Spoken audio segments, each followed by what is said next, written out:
할렐루야. 마가복음 12장 18절로 27절 말씀입니다. 부활이 없다 하는 사두개인들이 예수께 와서 물어 이르되 선생님이여, 모세가 우리에게 써주기를 어떤 사람의 형이 자식이 없이 아내를 두고 죽으면 그 동생이 그 아내를 취하여 형을 위하여 상속자를 세울지니라 했나이다. 칠형제가 있었는데 마지가 아내를 취하였다가 상속자가 없이 죽고, 둘째도 그 여자를 취하였다가 상속자가 없이 죽고, 셋째도 그렇게 하여 일곱이 다 상속자가 없이 죽었고, 최후의 여자도 죽었나이다. 일곱 사람이 다 그를 아내로 취하였으니 부활 때, 곧 그들이 살아날 때 그 중에 누구의 아내가 되리이까?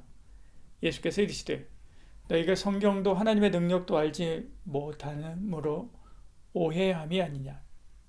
사람이 죽은 자 가운데 살아날 때에는 장가도 아니가고 시집도 아니가고 하늘에 있는 천사들과 같으니라. 죽은 자가 살아난다는 것을 말할진대 너희가 모세의 책 중 가시나무 떨기에 관한 글에 하나님께서 모세에게 이르시되 나는 아브라함의 하나님이요 이삭의 하나님이요 야곱의 하나님이로라 하신 말씀을 읽어보지 못하였느냐. 하나님은 죽은 자의 하나님이 아니요 산 자의 하나님이시라. 너희가 크게 오해하였도다 하시니라. 아멘. 바리새인과 헤롯 땅 사람들이 물러가자 이제 사두개인이 나타나 주님을 시험합니다. 18절에요. 부활이 없다는 사두개인들이 예수께 와서 물어 이르되 말씀하죠. 요세푸스는 그들은 대부분 교육을 받은 상류층이라고 말합니다. 도시에 사는 부유하고 세속적인 계층을 대표하는 사람들로 대부분 예루살렘에 살았습니다. 특징은 엄격한 현세주의자로 부활이나 영이나 천사와 같은 영적인 세계는 믿지 않았습니다. 모세 오경 외의 것은 인정하지 않는 실천적 무신론자였죠. 오늘 우리 시대로 보면 교육받고 합리적인 사고를 하는 무신론에 성공한 차가운 도시남자 정도 될 것입니다. 그런 예수님의 가르침이 귀에 들어오지 않았을 것입니다. 예수님은 하나님의 나라를 가르쳤기 때문에 그렇지요. 그런데도 예수님께 도전한 것은 그분의 영향력 때문에 그렇습니다. 그 영향력이 땅을 차지하고 있는 자신들의 위치를 위협하기 때문에 그렇지요. 그들은 예수님이 백성을 미혹하는 이단의 괴수 정도로 보았습니다. 오늘도 합리적이고 과학적인 사고로 똘똘 뭉친 현세주의자가 많습니다. 영적인 세계에는 전혀 관심을 두지 않지요. 그들에게 세상은 현세밖에 없습니다. 그러나 사람이라면 누구나 죽은 후의 세계를 깊이 있게 생각해야 될 때가 오지요. 죽음이 자기 것이 되려고 할 때입니다. 그때 우리가 사는 이 세상은 티끌 같고 그보다 더 광대하고 크고 영원한 세상이 있다는 것을 알게 될 것입니다. 그러므로 죽음이 찾아오기 전에 그날을 준비해야 됩니다. 회개하고 깨어 기도하며 주의 뜻을 따라 선하고 아름답게 그의 나라와 의를 구해야 하지요. 사두개인은 주님이 말씀하는 부활이 허구임을 증명하려고 모세 오경에 나타난 계대 결혼법을 사용합니다. 23절에요. 일곱 사람이 다 그를 아내로 취하였으니 부활 때 그들이 살아날 때 그 중에 누구의 아내가 되리이까 이야기하죠. 계대 결혼법은 어떤 사람이 결혼하고 자녀가 없이 죽으면 동생이 아내를 취해서 자녀를 낳고 형의 가문을 보존하게 하는 법입니다. 만일 일곱 형제가 있었는데 그들이 이렇게 반복하여 죽었다면 부활 후에 그 아내는 누구와 함께 해야 하느냐라고 묻는 거지요. 일곱 형제가 다 부활한 세상에서 한 여인이 일곱 사람을 남편으로 섬기면서 살아야 되는 그런 기이한 일이 생기지 않느냐 하는 것이지요. 그러므로 부활이 없다라고 생각한 것입니다.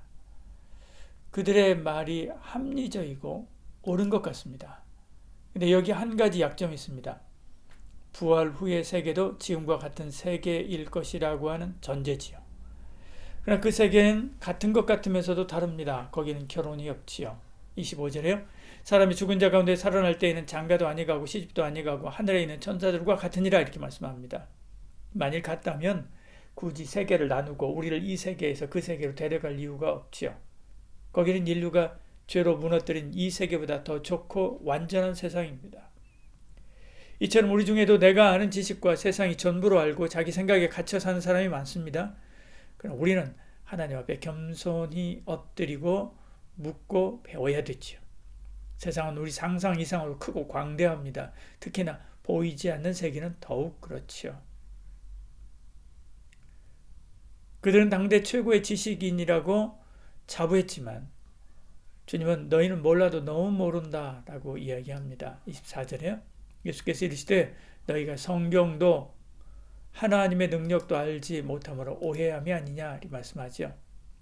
성경도 하나님의 능력도 몰랐습니다. 그러므로 부활도 알지 못했던 것이지요. 그들이 성경을 읽지 않은 것이 아닙니다. 배우고 익혔습니다. 알았습니다.